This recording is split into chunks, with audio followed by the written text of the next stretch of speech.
Okay. Hello, everyone, and welcome to Knitting Around LA. I'm Judy. And I'm Julie. And today we have a fabulous guest. We have Jen Immer, and we are just so delighted. So with that, we're going to say welcome. Mwah. Thank you. Thank you for having me, ladies. Hi. Good to see you. Good to see you. 2 days.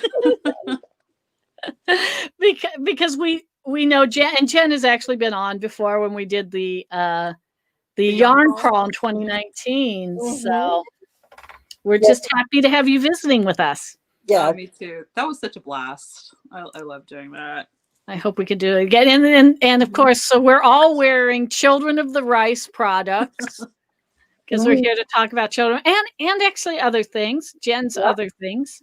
Yep. Jen is multi-talented, and she never ceases to amaze us with her creativity. I mean, this girl's off the charts. Let me tell you. She's like, woo.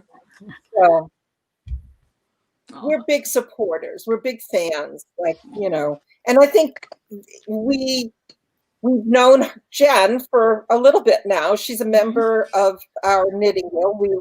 We all knit together, and so she has multi-talented, and we're going to actually see a part of her knit right behind her.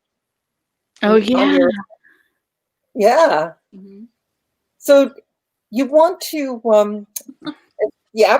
and although we know a little bit about you, we don't know a lot of like the background details. So how about you tell us a little bit maybe about yourself, like your education, where'd you go to school, and, are you native to LA? And if not, where'd you come from? Give us some background. Sure thing. I am one of those really rare LA natives, actually. I was born in Chinatown in Los Angeles. There's like one school there, one hospital, and I attended both. And I grew up in LA. I've been here all my life, but I've grown up in throughout the different pockets of LA. And it took me a long time to get through school. Actually, it took me about 10 years. And it's because I had to work, growing up, we didn't have a lot. So going to school full time was very difficult. And I had to take some time off, and I didn't think I'd finish, but eventually I did. I was at UCLA for a little bit when I was studying history, and then ultimately I ended up graduating with my degree in art education from Cal State LA, and that's actually kind of where my design life kind of started. It's been a long time. If anybody else out there is kind of down on maybe completing school, it's okay. It's never too late, It's never too late. And the one thing I really walked away with was they can never take that away from me. I'm the first in my family to graduate from college, and it's definitely something I'm proud of, and I'm glad I kept with. Yeah, yay. I got my BA when I was 42, and I had a 10-year-old and a 12-year-old. Wow. But that's a story for another day. And my nephew just got accepted to he's a first-year medical student now, and he's 40. Yeah. Perseverance to all you out there. Yeah, it's never too late. There's many, many roads to getting your education. And there are many, many different educational paths. I hope in this country they bring back trade schools. Oh, absolutely. Yeah. Because also I went to LA Trade Tech, because first I did a fashion design certificate, and I worked in the fashion industry for many years. And then it was later I went back for my BA. So, yeah. I've heard nothing but great things about LA Trade Tech. It's a wonderful school. We'll have to talk about it another time. Yeah, we'll make another. What? Yeah, that's another video. Yeah. So you got your training and your degree in art education, and did you teach art, or did you? What happened? Where's the transition that you got into other areas of art? So when I graduated, I'm not going to say when. That's okay. But, we don't need that. At the time, there were a lot of pink slips being given out to teachers, especially for teachers in the music and the arts. And so unfortunately at that time, I kind of had to make a decision. Do I invest a lot of my time and money into going to a profession that has no foreseeable future at the time, or do I pivot and attempt to get into design work? Because I had done a little bit of design for the graphics department at Cal State LA. I started out as a banner painter, like just on the table, like with like handwriting signs and hand painting. And then they're like, oh, you can use Photoshop. So they tried me out as a graphic designer, and that's where that started. And then so I went into working for an ad agency for a little bit, and then ultimately I for the past about almost 10 years now, I've been working in themed entertainment, and it's essentially like theme park design and museum design, and I specialize in like signage design, or what they call wayfinding, from the little like sign you see on the floor that says, you know, like line up six feet apart, to the bathroom sign, to the safety signs that you see sometimes in 3 different languages on one sign, to like the big marquees that you see at theme parks. That's what I love to do. There's just something just really, really fun about it. You know, like these are the things nobody thinks about, every little tiny sign. Oh, I always think about it when I'm at a conference, because, you know, trying to find my way around. We have a comment from a live viewer. Is Robert says, yeah, they need to put the trades back in high schools, and we all agree. Absolutely. Oh yeah, I took a floristry class in high school for the ROTC program, and I took auto shop, and that's actually taken me like a long way, especially as a woman. As a woman going to any mechanics, you know. Well, and you know, like a generation or two ago, a lot of people who didn't go to college and went into the trades, which are essential services, auto mechanics, electrical, carpentry, plumbing, all those kind of things. A lot of them got their path in high school because they were taking those shop classes and trade classes in high school. And I was in sewing. I took sewing for like 6 years, from 6th grade to 12th grade. And I went into the fashion industry. So, you know, thank you for your comment, Robert. Yeah, that actually reminds me. When I was in high school, I actually got my start my very first job was as a stage technician. So I worked backstage, you know, and I did, you know, I hung the lights. I was, I specialized in lighting, not lighting design, but just more operation at that level. And then I continued in college, and that actually carried me along through my professional career as working in theme park design, because I learned how to construct sets and furniture, and learned about, like, you know, guest safety and materials. And I didn't really think about that, but thank you for the reminder. It taught me how to draft and how to be mindful of what people need to stay safe. You know? Yeah. And, you know, I want to interject something. Jen recently, yes, Robert, you're right. They need home ec as well. I don't know. Can you guys see comments on your screens? I cannot. Oh, okay. So Jen actually recently helped me with a brand new logo. And so I have a new logo for myself as Julie Kornblum Studio. And let me just show it real quick, because I want to show off what Jen did. And so let's see here. Ooh, I hope this shows up well. There it is. I mean, this is straight from my computer. This is my files, and it's, you know, the like the thumbnails of my graphics files. So that's just a real quick look. I love this. Oh, I cropped this, Jen. Yeah. Oh, okay. Yeah, I love logo design. Actually, I love working with the client and seeing what their needs are, and really, I like working in design, because you get to stretch your creativity within confines. You know, I'm one of those people who gets really nervous when someone says like, oh, just paint something, here's a blank like canvas or a blank piece of paper, and it's the most terrifying thing to me. Yeah Well, I think it's interesting, having been a teacher, that sometimes the more parameters you give, it really causes the student or yourself to focus. And then within that focus, you do a deep dive and you find ideas and a wealth of things that you might have not really gotten into if you were just given that blank slate to say, go do what you want. Yeah. Oh, yes. Well, and you remember in Yarn Bombing Los Angeles, we would have these projects, and we're asking for the broad public to participate. And I think we discovered early on that you need to give guidelines. We had a saying that within limitations provide freedom. You know, because if you tell people just do anything, they get kind of paralyzed. It's like, oh, absolutely.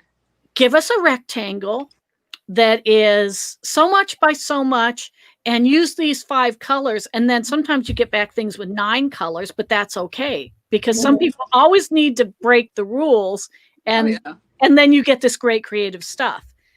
And when I'm starting a project, so something I always in my mind, I call it, I make rules for myself, and it could be, well, it's going to be this stitch. It's going to be these materials. It's going to be these colors, and then I go.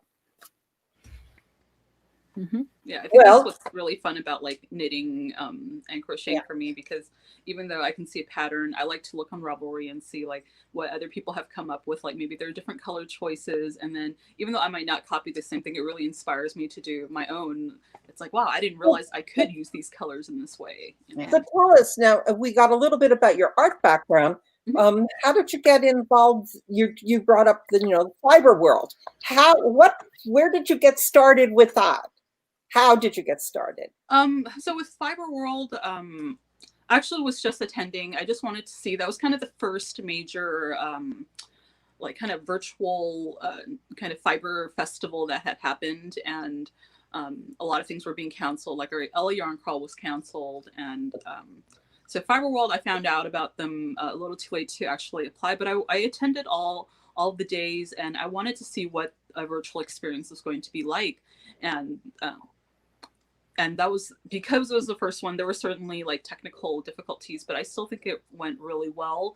And there are things that they're aware of that they're working on fixing for next year. And then as a result, every virtual convention that I've attended since has gotten better and better. And things that I'm like, oh yeah, wow, they really understand the guest experience. I also attended like the Sierra Nevada Yarn Crawl, and I think that was done on Instagram Live. Fiberworld was kind of a Zoom festival done online, and it was great because you got to talk to the vendors, and I did my first time vending at Rhinebeck West recently as a part of the Knitting Tree LA, and that was really fun for me. And also I think about like last week I did the Virtu-wool Fiber Festival online, and that was through Facebook Live, and that was a unique experience for me, because that was the first time I did something where it felt like it was a one-way thing, but the people who were attending were just absolutely fantastic. They kept my nerves down. I was worried about just like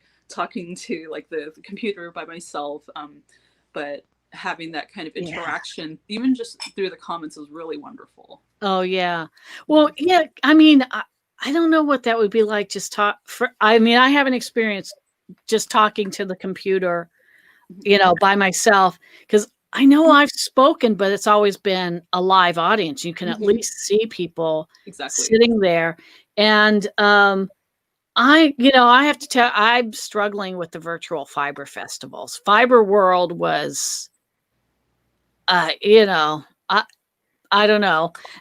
And with Virtu-wool, I think it's kind of they're inventing a new form of this thing, and some of us coming to it are people who had black and white TVs and dial telephones and a party line out in the middle of the desert, because there just weren't, and yet now here we are online and doing these online things, but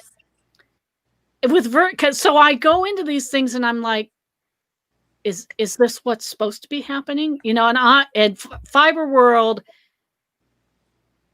I just didn't Yeah, I think it was difficult because it was the first one, and they were I think they were very, very ambitious on what they wanted to do. They wanted to basically take all the aspects of a live convention and then kind of condense it into a website. And when you're working with the knitting community, and like the knitting community does have a huge age range, but traditionally it skews a little older. And with that audience, you're gonna have people who maybe have never like used a computer before, never used Zoom. So I think as they go on, people will get used to it, and then the creators will also understand the needs and abilities of the different users and the guests. You know, I think I still should probably fill out the Fiberworld survey, and then with Virtu-wool, you know, I go in there and I clicked into the first presentation Saturday morning.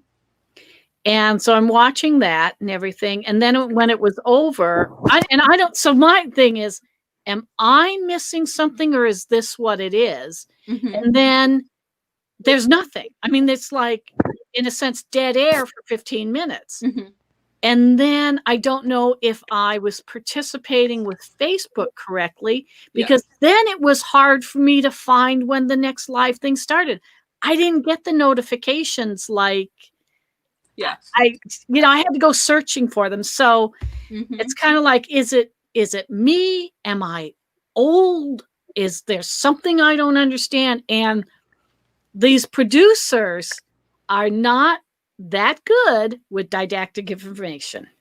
I think the issue with that one, they've been doing it for a few months, and the people who have been attending them are kind of used to the system by now. But the issue, like if you were tuning into mine, I believe it was like 10 o'clock a.m. on like Pacific time.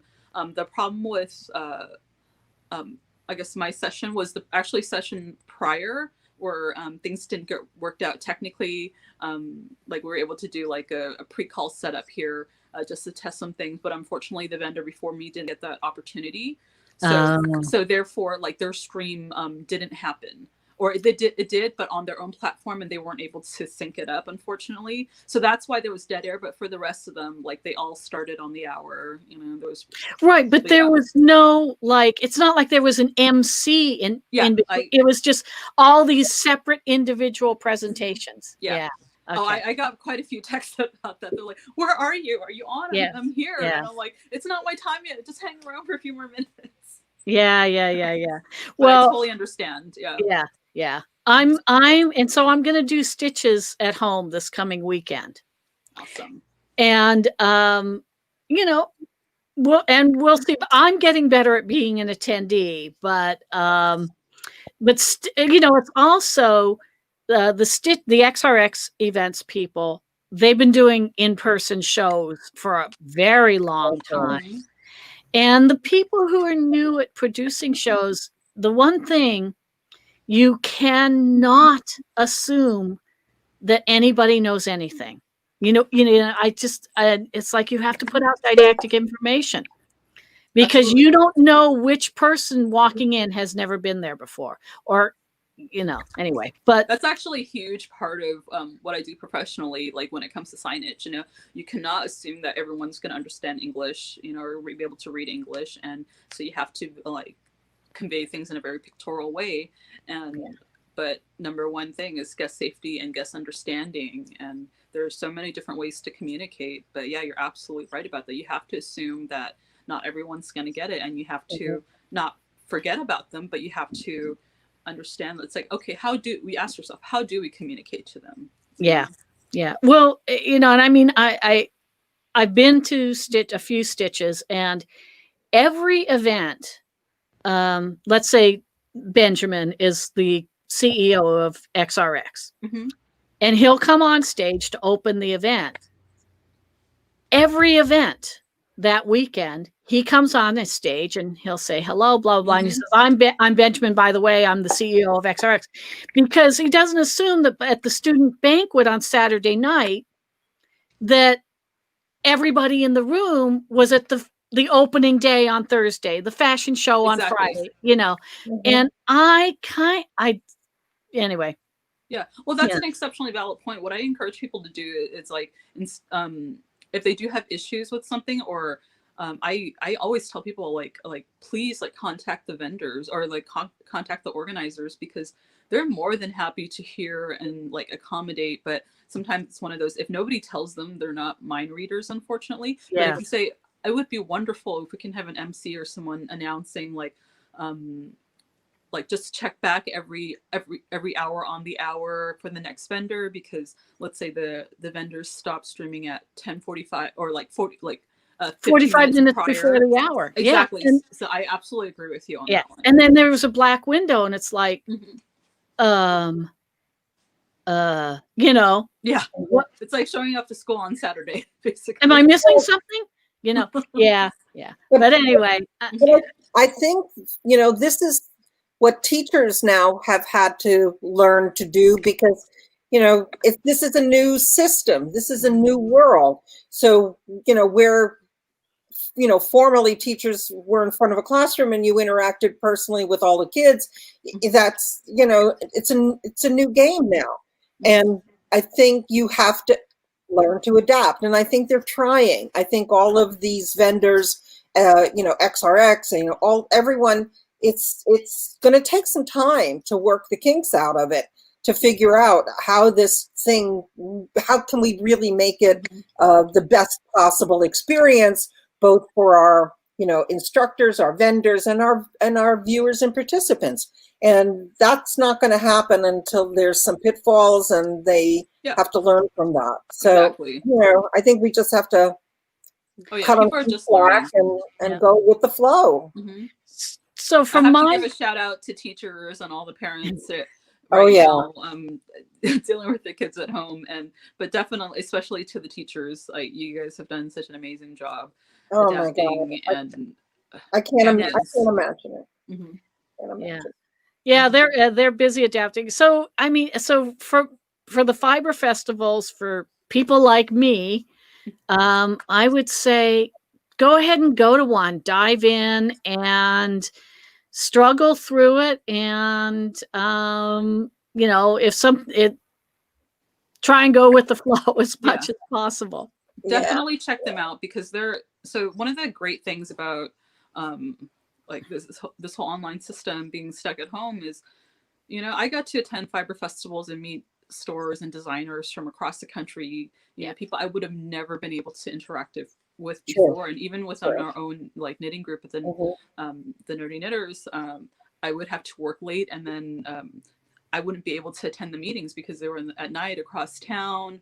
And but now I'm attending more than ever because I have this opportunity, so I'm trying to turn that into a positive. You know, it's been wonderful. Yeah.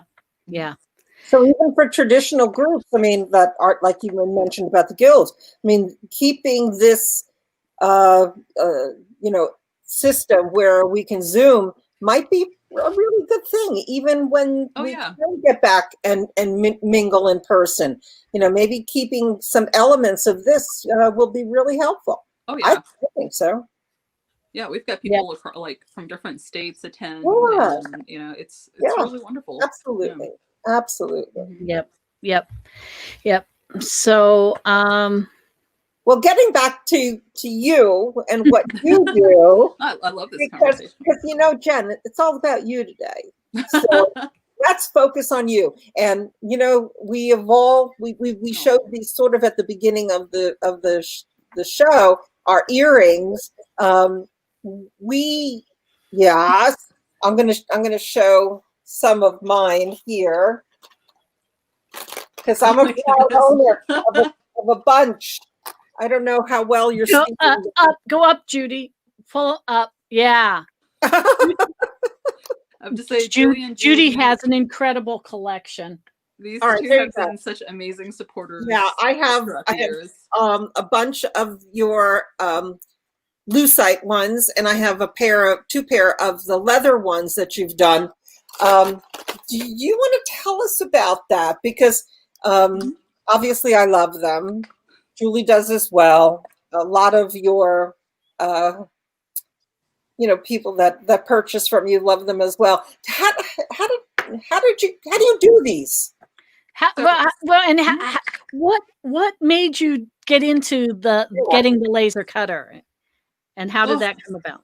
So that actually is an extension of the design work that I do, because it was so easy for me to transition with the same software I was able to use. And in my industry, we do a lot of rapid prototyping. So there's a lot of 3D printing and light laser cutting. But then, so Glowforge, the laser cutter that I use, had a Kickstarter, not quite a Kickstarter, but they had a crowd-funded campaign. And it was like the fastest and largest campaign up until that point. And that was a few years ago. And so I'm like, well, okay, I don't have much money, but I'm hoping that this will one day pay for itself. And it was 50% off when we're doing the campaign. Wow. And I'm like, I'm never going to get a price like this. So I have to try. And it took over 2 years and I wasn't sure if I was going to get it, but eventually I did. And I'm thrilled with it. And so like the whole kind of jewelry thing started when actually about 2017. It was my first LA yarn crawl, and I was going around to the, like, I just thought to myself, I'm like, I would love something like fun and flashy, you know, something extra to take on this yarn crawl. And this is when I had just started knitting, so it wasn't that great, but I still wanted to show my love and support for like my new craft. And so I started wearing them, and people were like, oh, those are really cute, where did you get them? And even the stores were like, oh, those are great. And then I only had like the one pair and it was just for myself. And then the next year I wore different colors, and I had more interest in them. And then some stores were like, I would love to stock those. So the little knittery, the Home of the Pussy Hat, and also the Knitting Tree LA were just so amazing, and they supported me, and they bought some of my jewelry, and it had a really amazing response. And now I've got 2 other stores that stock my jewelry as well, and that's a Heathered Yarn Company up in Grass Valley, and also a Knits and Knots Tahoe, and they're up north too. I met them during I met Heathered Yarn Company through the Sierra Nevada Yarn Crawl, and I met Knits and Knots Tahoe through just like randomly finding Instagram ad going, hey, we're doing a knit night, you know. So I took that opportunity. It's like, hey, I would love to meet new knitters, you know, and it's been great. And then recently Christy Glass just featured some of my jewelry on her channel as well, and I was like, holy cow. that was really incredible. Yeah, because she actually got those at the Knitting Tree when she was out in LA, because I kind of remember seeing that video. Yeah. So well, what I was going to say that I love about what it is that you do is it's so customizable, because you know, you have the knitting. Well, you'll show product. Well, we will show this, but so for scale, these are about 1 inch, and we're going to show the full size ones because I have lots of photos to show. And I asked for these to be smaller, and of course, Dodger blue. And so, but you know, and you talked about not Fiberworld, the Virtu-wool festival. I was glad that I tuned in. I didn't stick around to watch that many of them, but I got to see these people from other parts of the country, and in their own spaces. Like one of them was an alpaca farm. Yes. And she does all of her yarn. She just uses the natural color of the animals and all these different shades, so she doesn't dye it. And that was cool. And I think she was right before you, then there was somebody that was using one of those sock machines that they crank and make socks. And then I saw your presentation, which of course, I mean, I thoroughly loved, because you know, and then when you showed some stuff, I went immediately to Etsy because I knew this one product was going to sell out. And so, and I know Judy, you did too. And so I have the package, and I have a package. So let's do an unbagging right now. All right. This is my first unbagging, unboxing. That's right. First unbagging. All right. I got to make sure that I don't cut into my product, your product. What'd you say, Jen? I said, I'm just hoping it didn't break whatever it could be. Oh, no. Yes. No, it's mostly all soft. But, so I feel a little guilty showing this when these are sold out, aren't they? They're just about. I'm probably going to be doing another round because yeah, they're getting a little thin right now. So this I actually got as a gift, but I might have to go back and buy one for myself. But this is going to be a gift for some lucky child or children of mine. I saw this at the Fiberwool. Virtu-wool. Virtu-wool. Mm-hmm. And I was like, I have to have it. I have to have it. I gotta have it. Oh, thank you. I bought 3 things. So, well, when I got on, you mentioned these on your presentation. But so then when I got on Etsy, I had to buy these. And these are also going to be a gift for another person I gave birth to. Oh. And there you go. Then I got something for myself too. Which oh, how pretty! These are. I don't know if you can see them because these are the swear punctuation markers. It's because it's I love that kind of year, you know. Yeah. Wow. So, yeah, like things that are a little kind of irreverent, a little cheeky sometimes. Yeah. You know, one thing I like about these, Jen, is first off, they're small and they're so light that I will actually use them. Yeah, that's my issue too with with so many stitch markers. Yeah, they're either like too big and dangly, or they're too heavy. And because we're from Southern California, we knit with a lot of fingering weight, and a lot of larger, heavier stitch markers will kind of weigh our yarn down. Yeah. What's this? Oh, that's the exclamation point. There, look at that. I happen to get this right. Okay. So, do you have anything coming soon that you have prototypes of? Anything you want to tease us with? Well, this one, I don't know when I'll be able to make them, but I've been wanting to make these for years. Right now, it's a little difficult because of the, the supply chain has been disrupted. But this is it's a yarn box. I want one.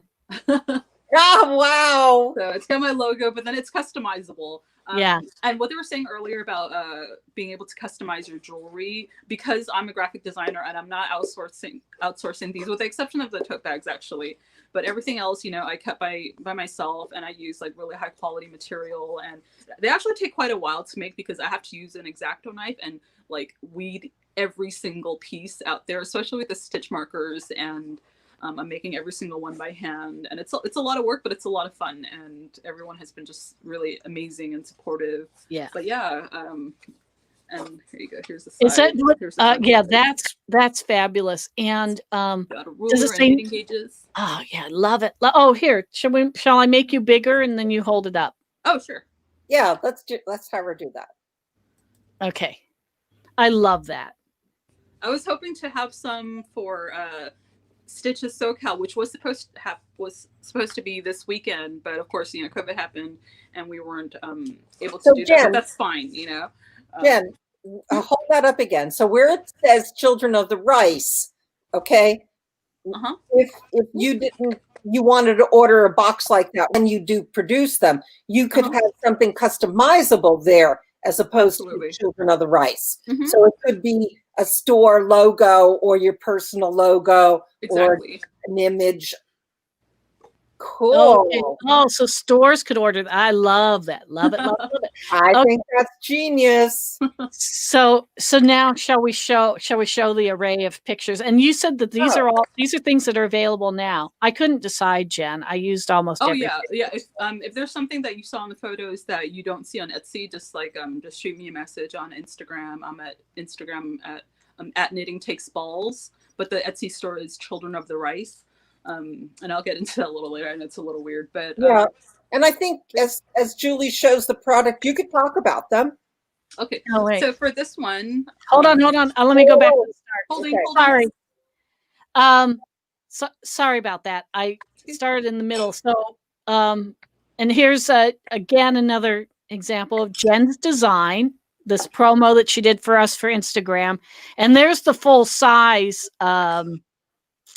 scissors, right? My big mamas. Yep. So I started out with the knitting ones because that's what I was doing at the time, but I started out crocheting when I was 10, but I hadn't picked it up in so long. But then after a few years of people going like, when are you going to make crochet ones? I finally made some this year, and so the ones that you see on the right, I believe, of your screen are the crochet ones. Going to be the right, yeah, the crochet ones, and then of course this is the Etsy shop. And you know what I've noticed the last few times I've been in Etsy? You can put in a person's shop name in the search and you will find them. I think they changed their search within Etsy. It was so frustrating for so many years. Yes. And then these are the knitting ones. Now, is that the magenta? It's not the scarlet red, right? No, I think it's either the magenta or the bubblegum pink. It's hard to see because I'm on my phone right now. Oh, okay. And the purple. They're beautiful. But I have a question. Just give me a second. Excuse me. This now, is this a graphic design secret? The wood grain, is that a wood grain piece of paper that you use, or do you actually have that perfectly patinaed wood panels? It would drive me crazy when I would look through Instagram and I was just like, does everyone on this planet have a farmhouse table? You know? And then I figured, oh no, they're using a photo backdrop. And because of COVID, I actually haven't worked I haven't worked at the office for a while, and I'm like, well, it's hard. I can't really justify paying for like a whole backdrop system for a few products. So I kind of compromised and I got some contact paper and I put that on these like little TV tray tables that I have.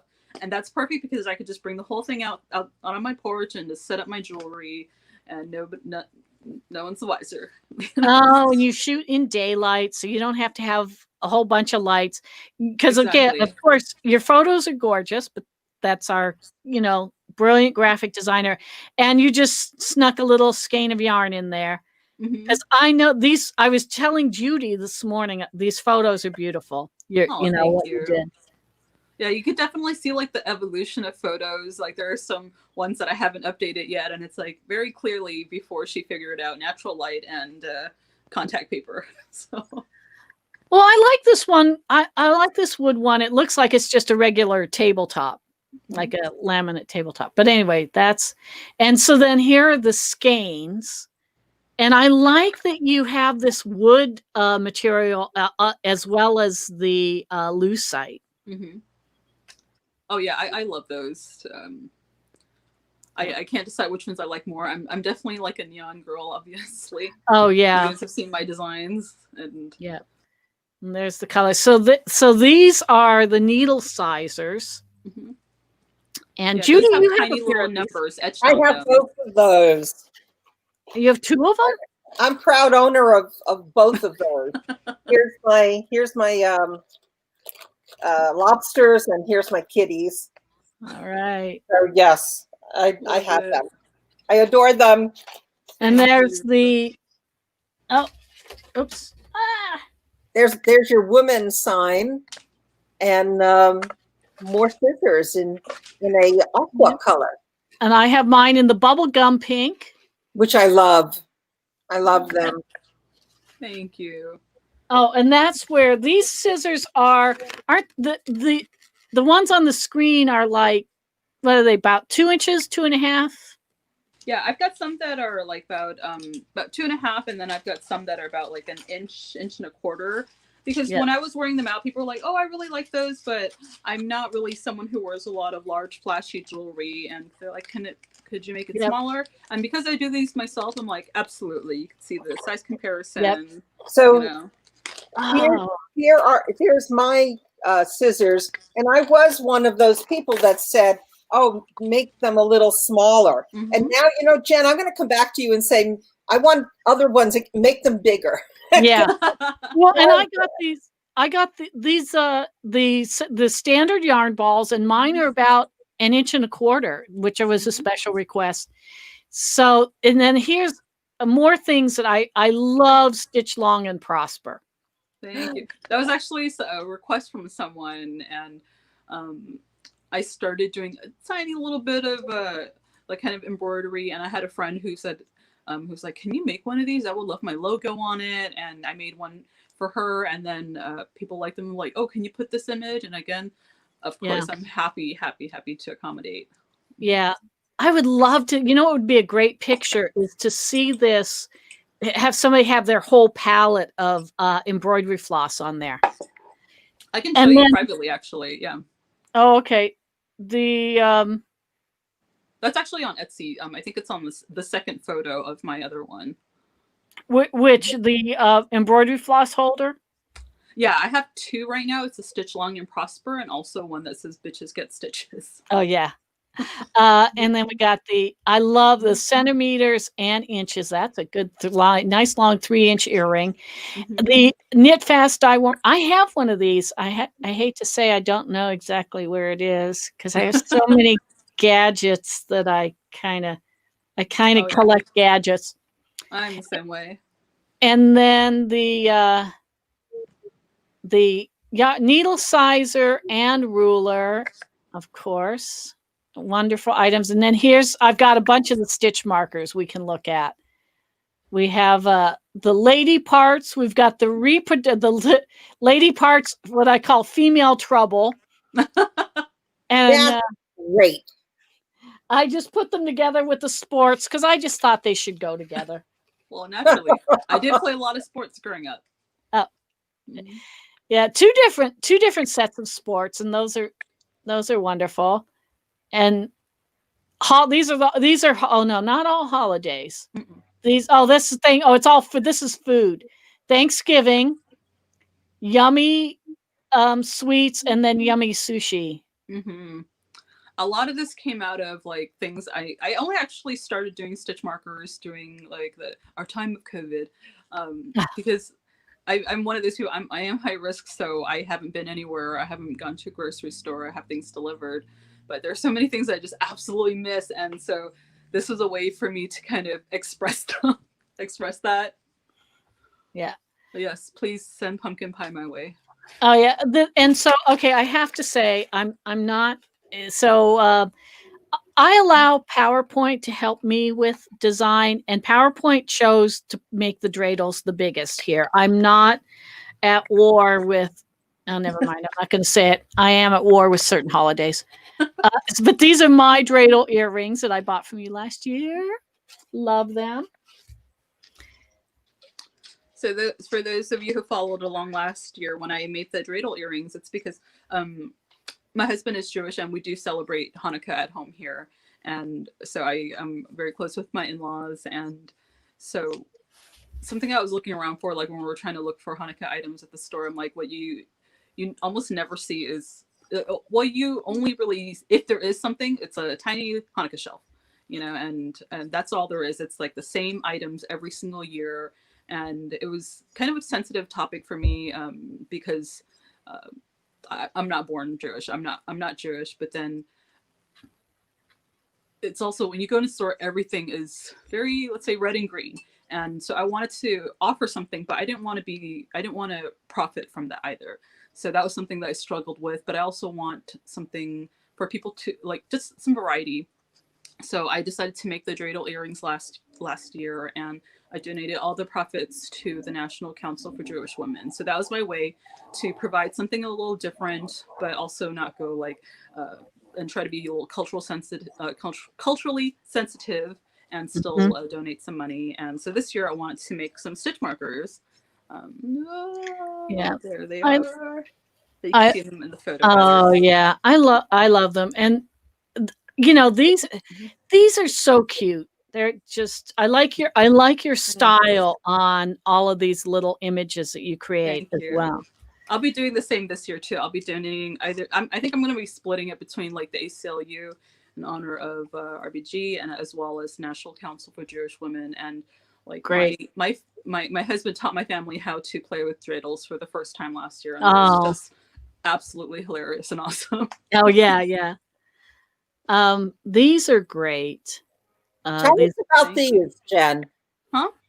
Tell us about these that they look like they're leather. Yes. And Yep, explain, what are they? They're care labels, actually. So I think, yeah, there's one on my hat right here, and you just kind of Oh. fold them over. That's why the text is upside down. I know a lot of people will spend a lot of time making handmade show gifts. us again. Whoop, there you go. Here's my little skull. Ah, And then on the inside, it tells you, please like hand wash cold and lay flat to dry versus just tossing, you know, some very expensive, beautiful yarn into the washer and dryer and felting your beautiful handmade gift. So a lot of people love them just because they spend a lot of time, money, and love making an item, and most of the time people don't know because they don't knit or crochet. Yeah. So it's nice to have the instruction for them. And these are made to fold over an edge, and then you just can hand stitch them on. Yes, yes. You know, I think I might have to order some logo labels like these from you for myself, for my own hand knits. And we'll talk about that. So, and so now I love this new direction you've gone with the watercolors. Thank you. Yeah, it actually just started with this online class I took at Michael's. They were doing a Zoom class, and it was like about painting houseplants taught by Jess Park. And I had a lot of fun. And then I was starting to paint like poppies every morning. And one day I just kind of sat down. This was just post Rhinebeck West, and because they were showcasing some just absolutely beautiful hand spun and hand knit yarns. And I'm like, I wonder what it'd be like to just like kind of draw and paint one of these. So I sat down and I've been painting a bunch of these, and they've just been really fun. And that's actually kind of the design that's on the tote bags. It was like a more more kind of logo version of the watercolors I've been doing.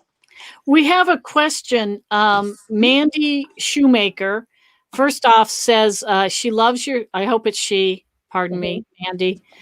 Oh, it could be Mandy Shoemaker says they love your stuff.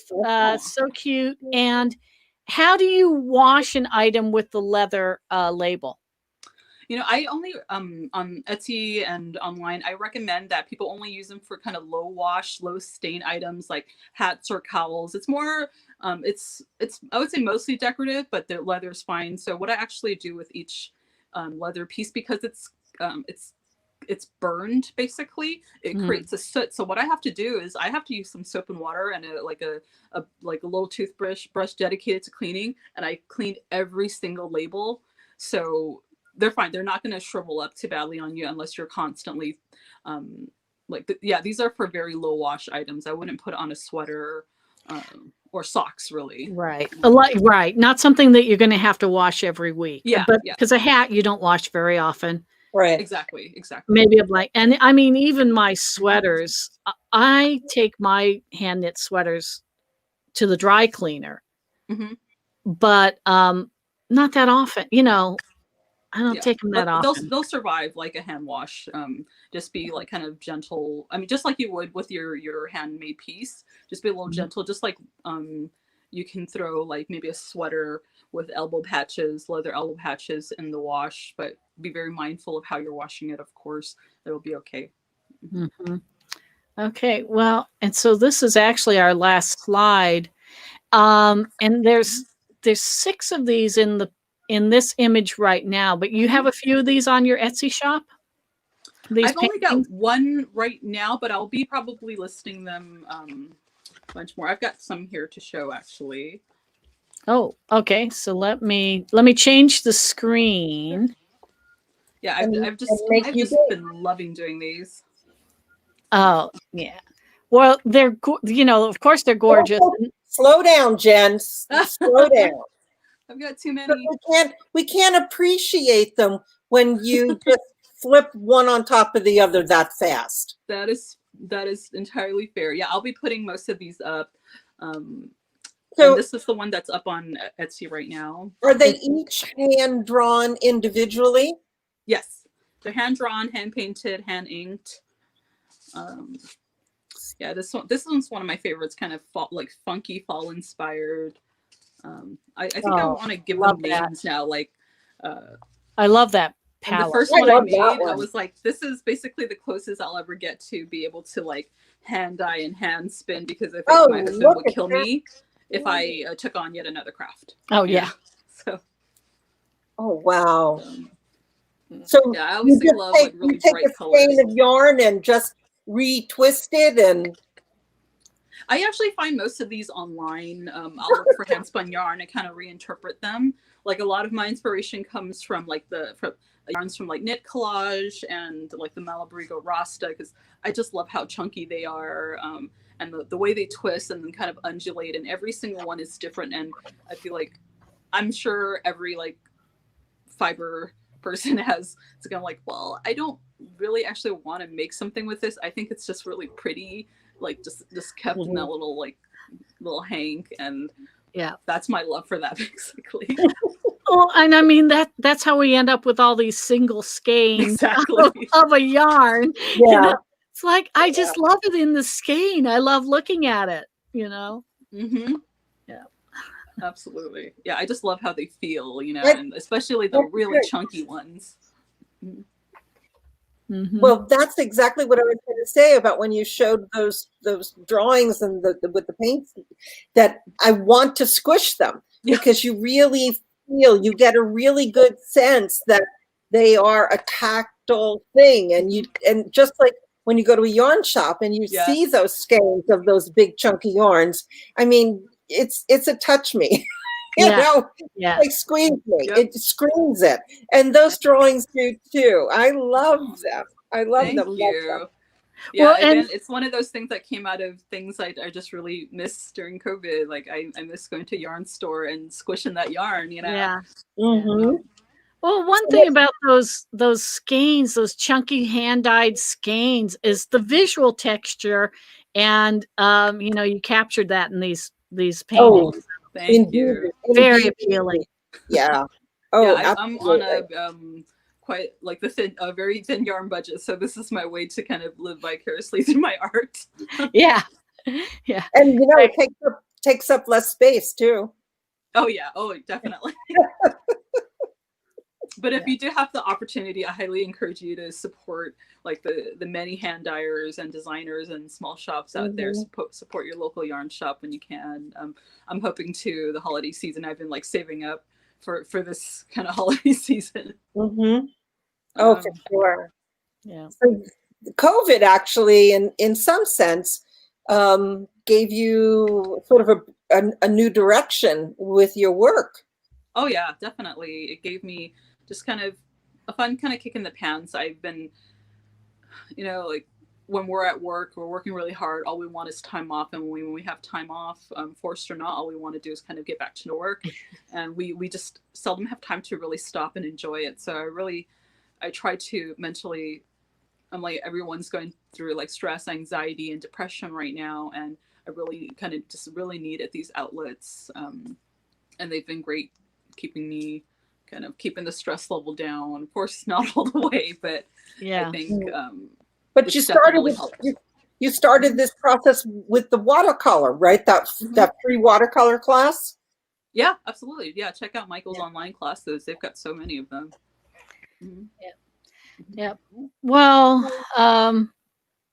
thank you so much for coming on, Jen. Thanks for having me. I love you ladies so much. Oh, it's mutual. Oh. And it's it's been great to be able to have these our knitting guild meetings virtually, so that we can still get to see each other. And we've seen the evolution of each other's work. Oh yeah. Over the past 8 months, and so what, Judy? I said it's pretty cool to have been able to do that. And it's also sort of nice that these Zoom meetings where, you work virtually almost allows people to get a little glimpse of more of who you are, like our environments, like. Oh yeah. you know, and that's kind of a cool thing, because when you go to a meeting, you go to a conference, you are out of your, say, element, you know. Yeah. And when you participate like we are doing today, it's like we invite people to come in. Yeah, a lot of people are surprised I have a TARDIS behind. Yes. Oh, yes. yeah. Oh, yeah. We didn't mention that because we've both seen it before. And now, is your TARDIS still full of yarn? Oh, it's actually full of dog supplies. Oh, okay. That's actually been my favorite part of all this. Yeah. I get to meet like everyone's pets. Yeah, that's right. Yeah, I don't know, why did I imagine that was your yarn storage? Because I have yarn storage just about everywhere else. Or all I do is think about yarn. Exactly. Yeah. So it's your pleasure, Jen. Thank you. Oh, I have such a blast with you ladies. Wow. And you know, every time like we meet you, and honestly, I think I can speak for Julie when I say that we are just in awe of your creativity, you know, and your generosity too, in sharing ideas and encouragement that you provide for others, and support in so many ways. You're a stellar human being. Oh, thank you so much. Nice. Yeah. Yeah. I just, you know, I hope that someday soon we can be in some outlying city eating barbecue and drinking beer in the middle of the day between going to yarn shops. Mm-hmm. Hell, yeah. I would settle for us all sitting down and having a good pastrami at Brent's. Yes. Oh yeah, absolutely. Oh it's yeah, a date. It's a date. I would take a plate of fries at the Coral Cafe with a Sierra Nevada. Oh. Jeez, you still my heart. Okay, now we've got to calm down. And so we need to, we've come to the part where we say, actually, so next week Judy and I have another guest, and it's someone I've known for like 15 years from the weaving and fiber art community, Brisha Kralvich Logan, and she is the creator of the Women's Woven Voices project, and that's what we're going to be talking about. Yes, wow. It is wow. That's what we're going to be talking about next week. And I'll include her website in the show notes for this show so that you can take a preview. And now's the time when we say, please hit the like button, subscribe, turn on notifications. And for this week, we're going to say goodbye, and we'll see you next time. So, and thank you again, Jen. Thank you so much. Thank you. Bye, everyone. Good seeing you. Bye. Bye. Bye.